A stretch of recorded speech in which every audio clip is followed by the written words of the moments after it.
Hello everybody, Blue Dooley, and we are working on the shop truck, and we're on to the tedious, boring shit of sanding the body, filling holes in the body, and trying to get the lines straight in the body. And because my cuts weren't super duper precise, I have a lot of body work to do. So let's show you where we're at right now. I apologize for the wind noise and the air conditioner noise. The wind's supposed to be blowing like 30-40 miles an hour and it's still 80 degrees out, so you'll hear the garage door move a little bit too. So I guess first off to start, I do have the chassis painted. It is gloss black. And I painted all of the cross members, my steering and suspension setup black, my rear suspension mounts black. So everything I wanted black or gloss black is now that. Oh, the bodywork. I tell you what. I should have remembered I have no patience for this and not cut the body out so much. So I have the door. Yeah, there's a little bit of gap there. Then it looks like absolute shit there. And it's not terrible there. And it fits okay over here. I have not even started on the passenger door yet.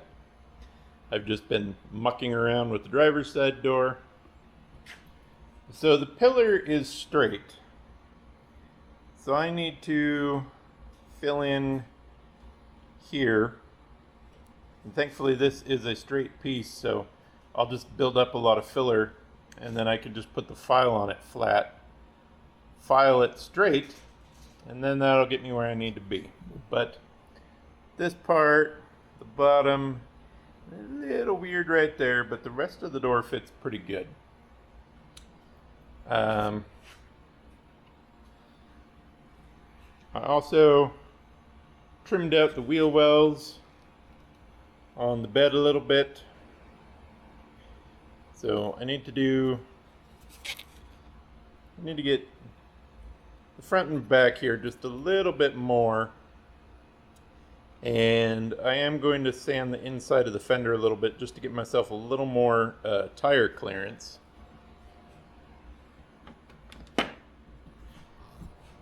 And I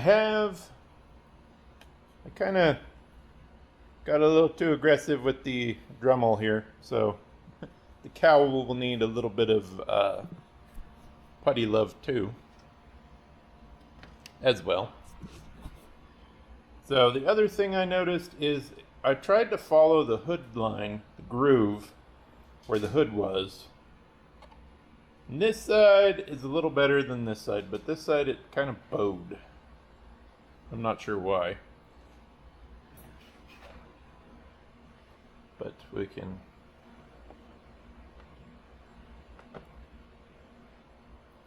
So, like I said, this side, a little gappy there.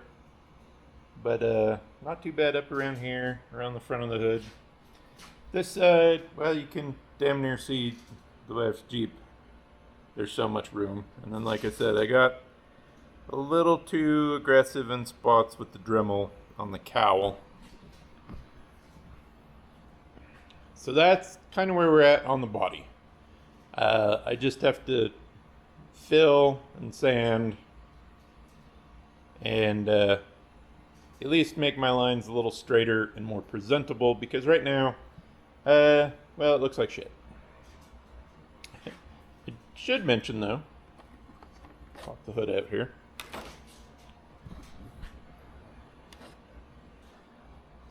Let's see if you can see in the other side there, but the hinges work fairly well. They open the door pretty decent. So like I said in a previous video, this is slotted So you kind of close it and then jam the door forward and in. So these will also be the hood hinges, but I have them glued to the body now, at least. Make sure I'm pointing at the right thing. I do have them completely glued in, so I can take the screws out when I go to paint it. And I have the parts to glue this little slide to the doors. I just have to clean the doors up so they fit and look good. So that's where we are on that. Other little body work we got to do. The front bumper needs smoothed out, and I still need to notch it for my body mount. I need to get the glue shit off of that. And then I was going to cut the wheel well off of the bed and use those again, but I'm not keen on how they look, so I think I'm just going to make a custom wheel arch that'll glue in here. And I think that'll clean up the look a little bit. And I think that'll also allow me to fit, well, I already found some different tires for the rear of the truck. They're going on the same rims, but they're different tires. So I needed that little extra arch to clear them, but you don't get to see them in this video. This is kind of where we're at right now. I'm going to work on off camera because sanding and filing and waiting for putty to dry is just boring as shit, even in time lapse, I think. I mean, there's a bazillion videos of sanding and priming and sanding and smoothing and all of that crap. So I think what I'll do is get that other door to fit, not perfect, but snug, so I can glue the hinges where they need to be. And same with the hood.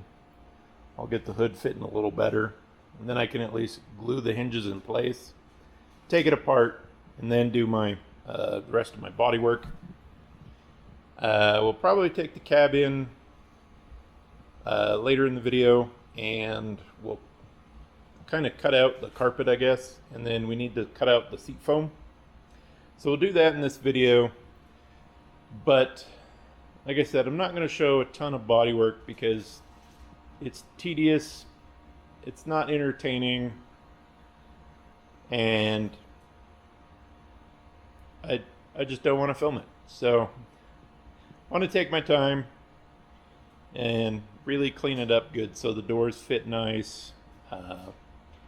The hinges and the doors are going to fit snug enough. I don't know if I need to put like a magnet in the door and like a little steel plate to kind of hold them closed. After I get all that body work done, I'll put it together and we'll see. Also in this video, I can kind of explain how I modified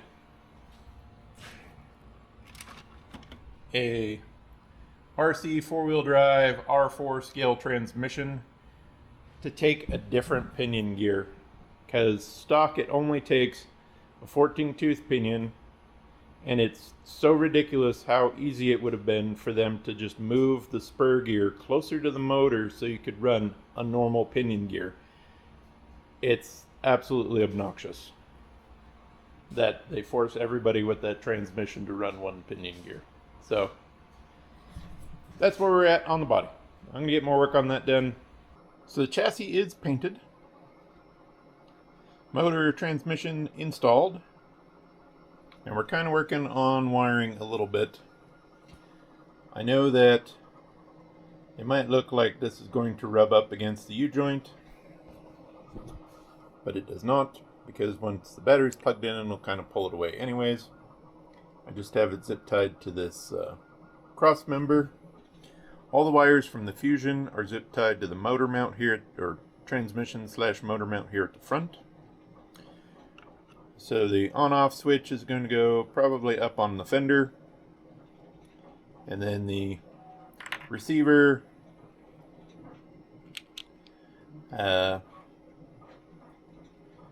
Probably will go on the firewall somewhere. Not 100% sure yet.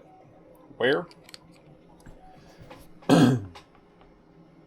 So the shock mount and suspension arms mounts are black, so I know it's kind of hard to see. The servo mount and the steering arms are also all the same gloss black as the frame. And that's pretty much going to do it for the gloss black. I'm hoping, fingers crossed, that my black chrome spray paint is still good. Because I'd like the wheels, the bumpers, and the stacks to be black chrome. And then this little guy over here is I want to say it's a 360 cubic inch engine for the 79 Dodge Cab. And I need to remember to put a link to Andre's Cult Street E-page, because the engine, the brake booster, the radiator, he has battery, all kinds of engine accessories and underhood stuff is included with his bodies. So, I mean, you get a ton of files for 20 euros. However, since I'm using a Fusion, it's a little too short. I could size the engine up a little bit, but then it might start looking a little weird and out of scale. I have an engine for this, but you don't get to see it. It is still Mopar, but it's not going to be this 360. So it's actually, I've cut it out, the block out to fit over the motor, and currently working on printing out accessories for it and getting stuff painted. So the only thing left really to do on the chassis that I haven't quite figured out what I'm going to do is the steering links and the rods for the rear suspension, the panhard bar. I don't know if I just want to spray the all thread, just spray it the body color and be done with it, or if I want to sleeve it a little bit to make them look thicker, or just put heat shrink tubing over it, call it good. I haven't 100% decided on that yet. Body coloring the links would look kind of neat, but again, I'm not really sure how well the all thread's going to look painted, and I don't even know if I really like the look of the all thread in the first place. So yeah, links and things, well, links and steering tie rods and stuff. The color of those is to be determined, and I can get the servo mounted with one screw, but since the screw goes into the body mount, I can't fully get it mounted up yet. But the motor with the bigger pinion clears, sounds pretty good. I did get a little too close and got that a little too hot when I was machining it out. So that's a little bit of a bummer. I thought about painting the transmission, but I just don't know how well paint would stick to it. So I'm just going to leave it in the bare aluminum. It looks alright. And again, by the time, the cab's going to sit about here, so you're only really going to see about this much of the flywheel, the bell housing as it is to begin with. So I'm not terribly concerned with that. But we also need to strip the paint off the wheels, because I like the looks of a wagon wheel, but I don't want them white. So they will also, hopefully, again, fingers crossed, the wheels, bumpers, and the stacks will be black chrome. Like I said, hopefully that paint's still good. So I'm going to get suspension bolted up on the front end, and then that'll... yeah, you won't see it in this video, because I'd like to get all of that kind of painting and stuff done and get the chassis completely together and show you what it looks like after that. So next we gotta get that Black & Decker 9-inch electric knife unboxed, and we're gonna chop up some foam with it. We're gonna do it out in the garage because I don't want to make a mess in the office. So before I get the wheels out into the aircraft stripper, I need to show you what I did to this wheel to make it wider so it doesn't pinch the beads in so much and kind of balloon out the back of the tire. As you can see, it leaves quite a bit of gap, so I'm going to get some like very thin rubber to wrap around this when I go to mount the tires so you can't see the foam. But I probably would not recommend doing this for an off-road truck, especially if you drive through mud and water. You're just going to get a bunch of gunk inside the tire and ruin the foam, unbalance the tire. So this is probably a street truck only kind of modification, but I'll show you how I did it, and then we'll get these soaking to get the paint stripped off of them. I apologize for the air conditioner running, but the door's open so I can do some painting. And painting. If I look at the camera, I can see where I'm pointing. So to stretch these out, you are going to need the hub in it. And then what I have found, clean the dust off of it here, a 1 3/8 inch socket matches that outside just about perfect. And then I have a 30mm socket, which I'm going to put driver end in to the wheel like that. And then you put that socket like that, so you kind of stack it, and you cram it in your vise, which hopefully if your vise opens far enough you can do this. If it doesn't, I'm not sure how else you could do it.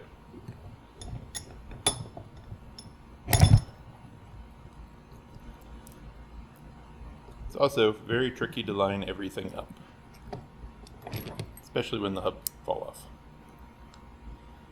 Okay, there we go.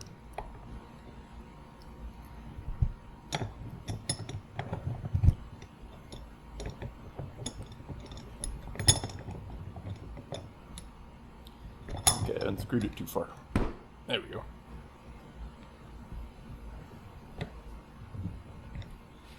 Oh, come on. It worked just fine the other day.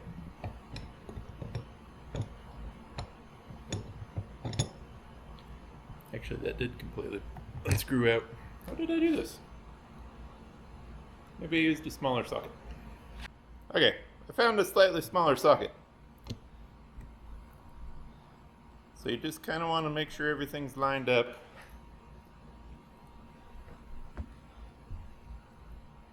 And then just use your vise.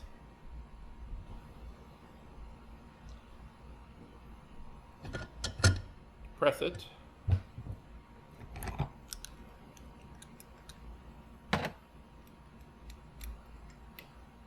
And you might need to flatten where the hub sits a little bit.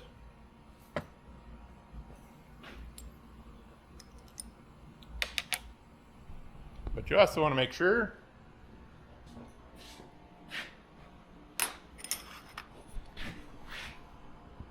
that you're the same height. So I'm going to flatten this out, and then it'll match that one. And if there's a little bit off, the screws will pull it together. So what we're going to do is add some Rust-Oleum aircraft remover. Removes paint, acrylic, lacquer, epoxy, polyurethane, and more. Probably don't want to use this on plastic. I would imagine it would just eat through plastic. I have a 1.2 gallon or 4.5 liter glass, really thick glass-walled container to actually do stuff like this. I use this to strip all the chrome off the Red Cat hauler with LA's Totally Awesome Cleaner, or you can also use a combination of hydrogen peroxide, salt, and vinegar. Time to do some foam cutting. I have a inexpensive Black & Decker electric carving knife. As again, my mother-in-law and my wife worked at craft stores, and some other people I know who've worked on crafts said, this is the tool to use to chop up foam.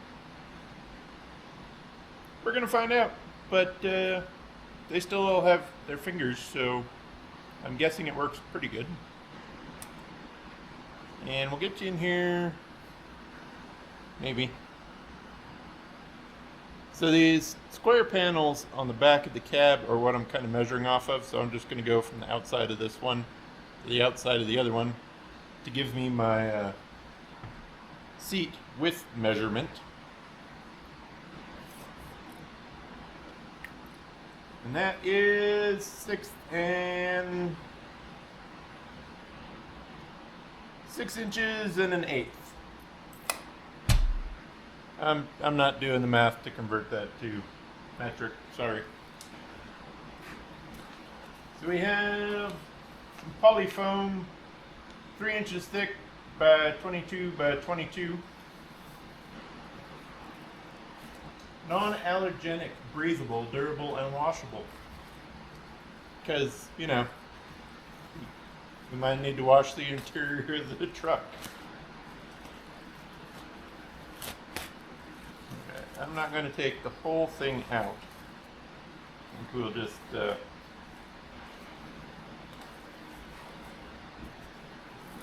unwrap it enough to get what we need. So let's see, that was 6 and an eighth.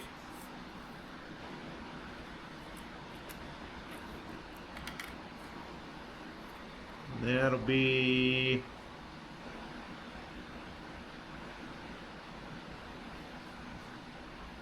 I think we're gonna make it 2.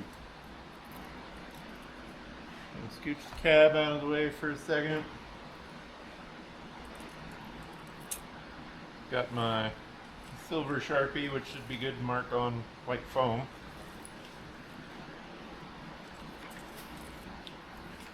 Let's see here, we'll go. And again, this is the rough shape. We can clean it up a little bit as we need to.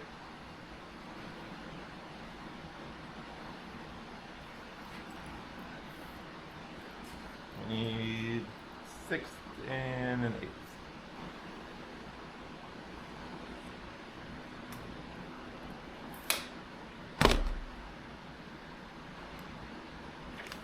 Okay. There you can see my marks. So we'll just, for right now, we'll just cut straight across, straight up, and then we'll have to kind of slice it thin a little bit. So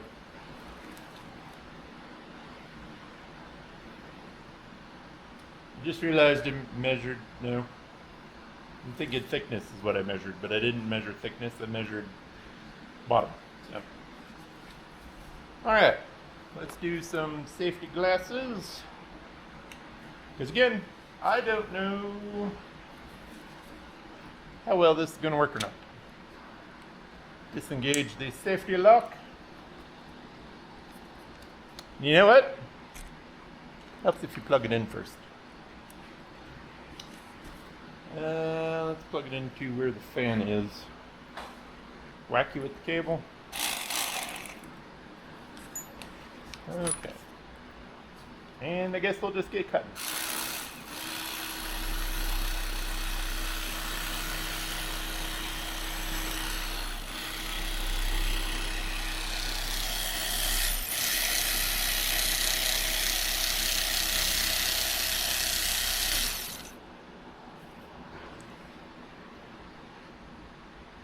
Not gonna lie, I thought that would make a lot more mess.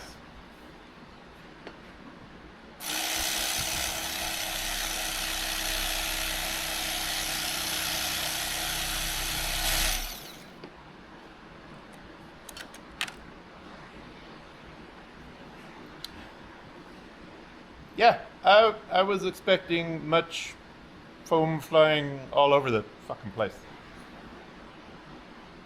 Well, that's cool. Oops. Bounce my light. Alright, so obviously 3 inches is a little thick. That's not what she said.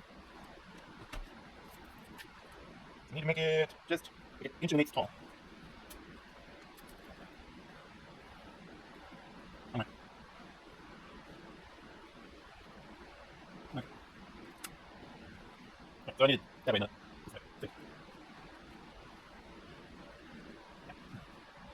Yeah. Now you can see conversions. Right. Maybe down a little bit here. That's pretty much long enough to do that. Right. We'll do that with 3 inches. Stand by. I apparently still misoriented it, so now I know which way to cut.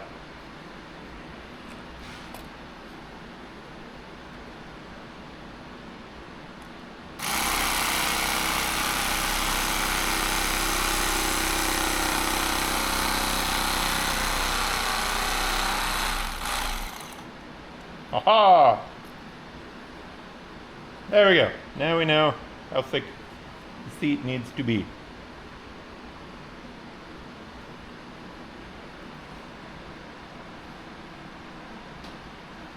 Next, we gotta figure out kind of how tight up it needs to be up against this.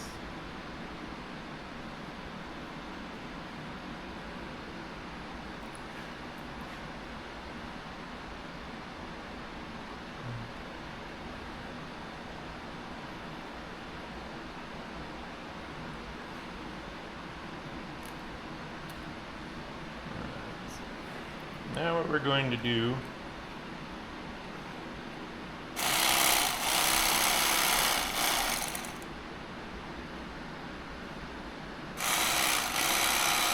not slice our fingers, that would be bad.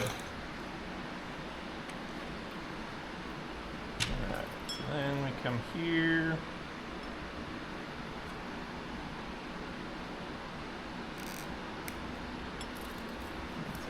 Measure that again.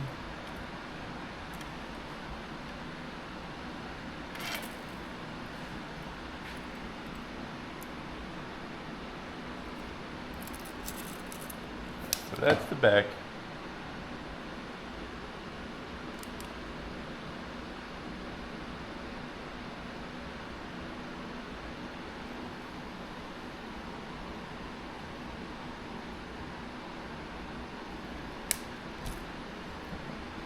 Next we need to do is notch this out.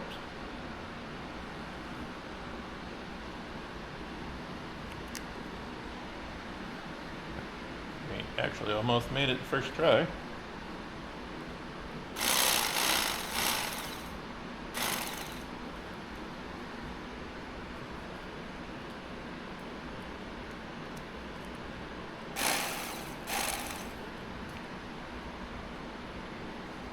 And we need to try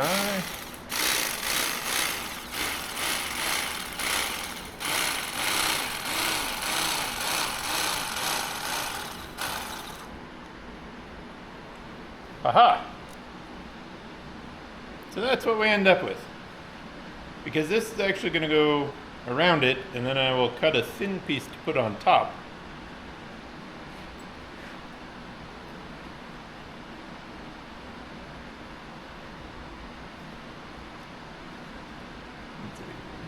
The thinner side, this side. So there we go. I need to trim that a little more. But what we're going to do is, like I said, this is where the battery is going to hide underneath the driver's seat or the bench seat. So we'll take one of these pieces, make it a little thinner, and kind of angle it back a little bit. Glue it on top of here, and then I'm going to put some Velcro on the 3D printed parts. The seat's going to Velcro over the battery, hide the battery. And then we'll also trim a little bit of foam to do the back of the seat. And then I'm going to pester the wife to make me a seat cover to hide the foam for my interior. So one side's going to be the battery, so I need to thin this side out a little bit,